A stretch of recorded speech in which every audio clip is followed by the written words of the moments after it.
The secret sauce to project success. Today, we're going to uncover the purpose of this thing I love that I hope you fall in love with called project management.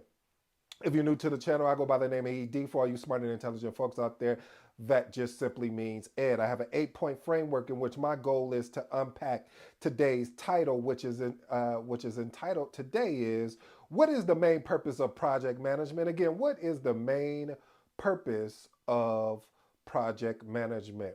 Listen, I'm going to attack this from really a different vantage point, meaning that I'm going to talk about the normal things, time, cost, and budget. I mean, excuse me, time, cost, scope, and all those that you already kind of know. But I'm also going to come at it from a different angle. So if you stay tuned, this is not what you normally would hear from a project manager that talk about it. So these secrets that I'm sharing with you are really truly the secrets that we talk about as project managers, and some that think about it that would love to share it but just keep it to themselves and continue to execute. Here's point number one: adopting a fearless mindset. Ooh, what does that mean? Does fearless mean just being crazy and not being professional? No. Adopting a fearless mindset is really having the ability to trust yourself, like meaning you've done the work, you've worked on your skill, on your craft, you've worked on being a better leader, you've worked on your communication style, you've worked on how you communicate out to the team, whether verbally or by written, you've worked on how you engage your stakeholders, you've done all the work.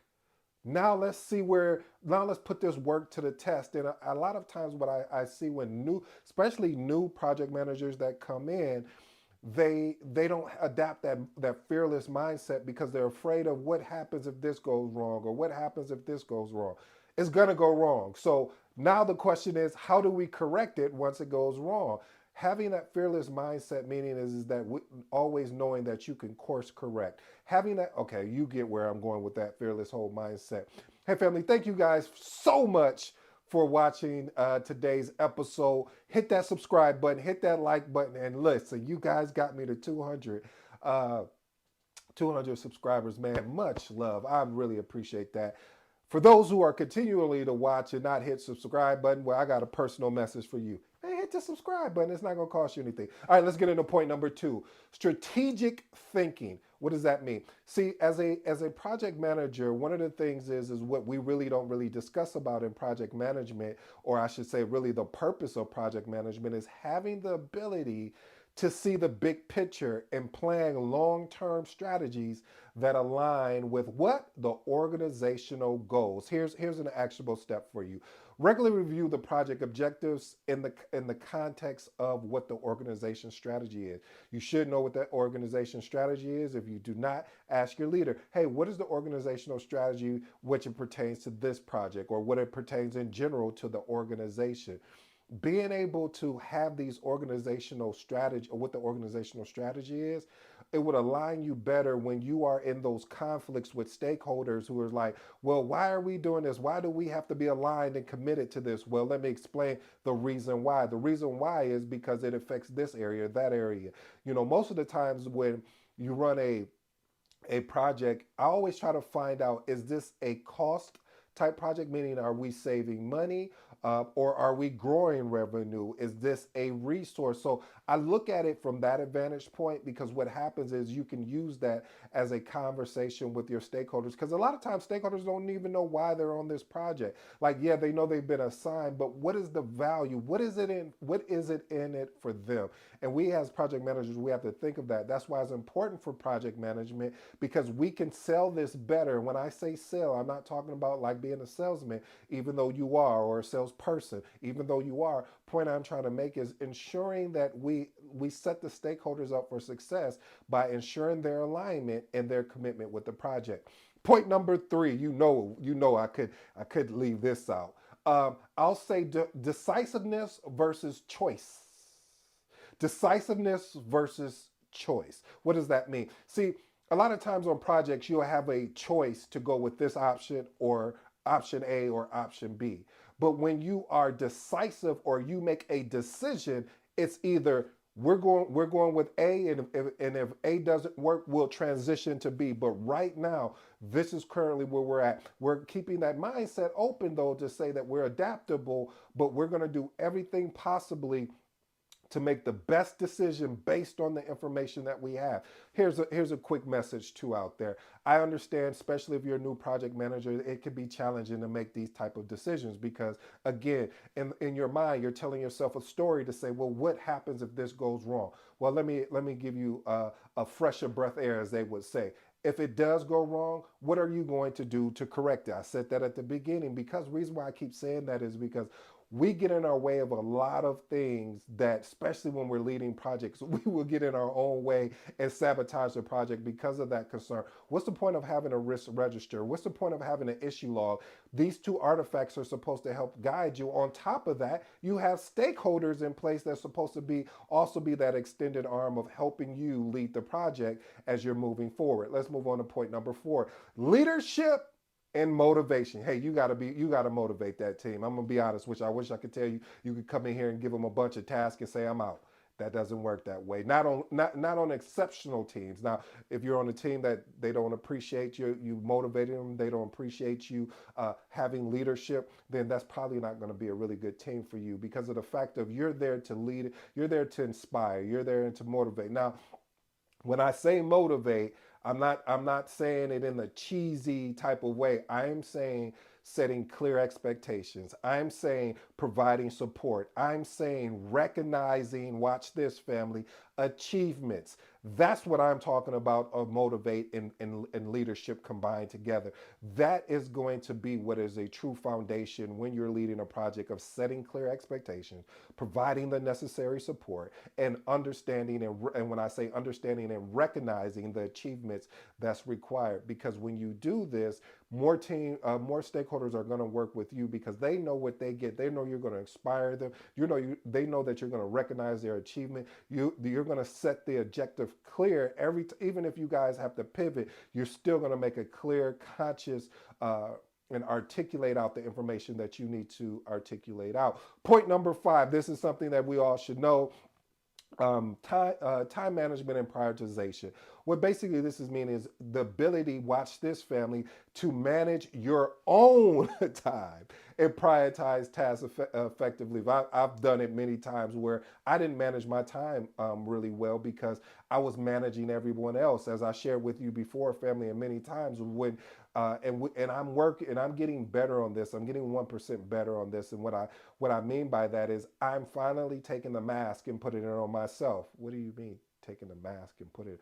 What I mean by that, family, is that as I shared with you from the airplane example, when they give you the instructions before you take off or while you're in the air, most of the time, hopefully before you take off, they say, "Hey, in case of emergency and the mask comes down, please put it on yourself first, then attend to your neighbors." So we have to understand first, family, we have to work on our own time management. I know we're responsible for the team, but if we don't manage our own time effectively, we won't be able to effectively support the team the way they need to be supported. And so that is key. And that's something that I've worked on myself because I'll get so caught up in making sure the team is a success, which I'm responsible and accountable for, but I'm also accountable and responsible for the things that I'm required to do to make sure that the team looks good for the achievements that they've done along the way.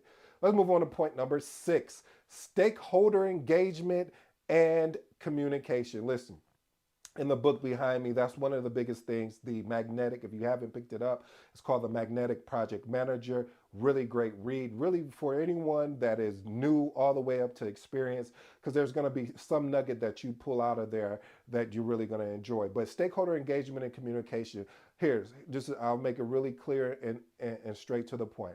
Keeping all stakeholders informed and involved throughout the project lifecycle. Here's an actionable step for you. Develop a communication plan that outlines how, when, where, updates are going to be disseminated out, where they're going to be dispersed out at, because this is going to be key. Because what I have is a lot of times, family, is a stakeholder be like, well, I didn't know that we had that. I didn't know that this information was over there. And you're going to be like, but we went over it and we did this to, no problem. Here, let me show you where the communication plan is, and always bring it up in your meetings, because again, always say frustration comes from the lack of understanding what the expectation is. So bring it up, periodically throughout your meeting. Meaning, if you meet, once or twice a week out of a month, let's say you meet once a week. So let's say 4 meetings you have out that month.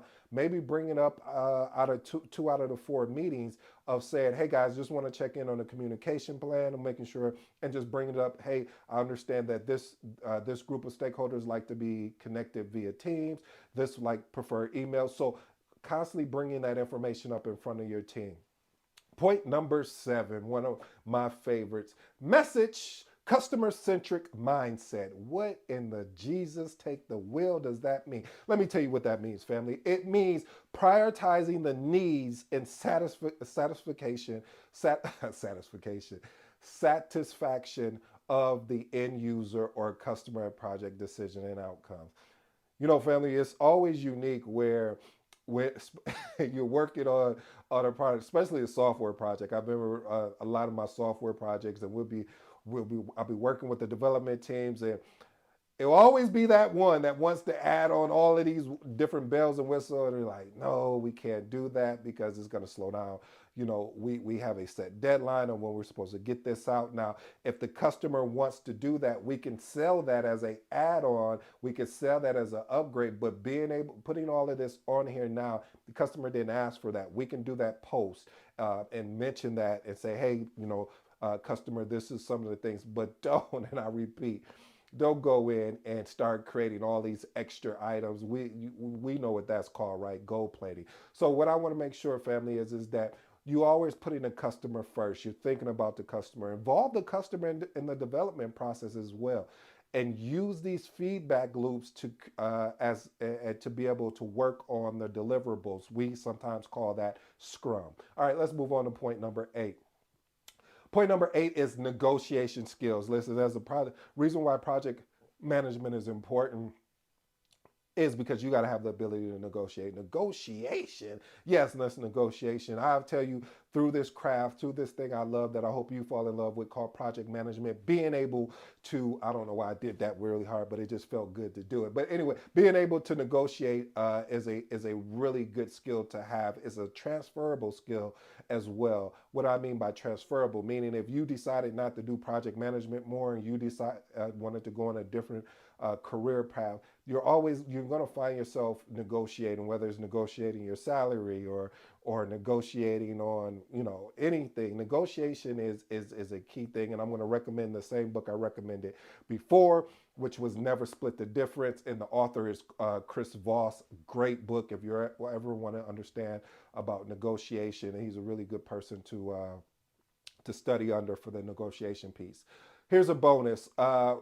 These are kind of ones that we're kind of aware of, but I just want to put them out there again, just as one of those filler type feel good things. Risk appetite and management. Listen, basically being able to understand the balancing and the willingness of being able to take calculated risk versus taking a risk that doesn't provide a greater reward. So basically understanding how risk averse is this organization or this department. Are they willing to go further than what they thought? So basically breaking limited beliefs. Are they willing to do this or not? Maybe they're not yet. They haven't developed the confidence in you or the team to say, hey, maybe we do this next project. No worries. But being able to understand the company's risk appetite is going to be huge. The last and final bonus is EQ, emotional intelligence.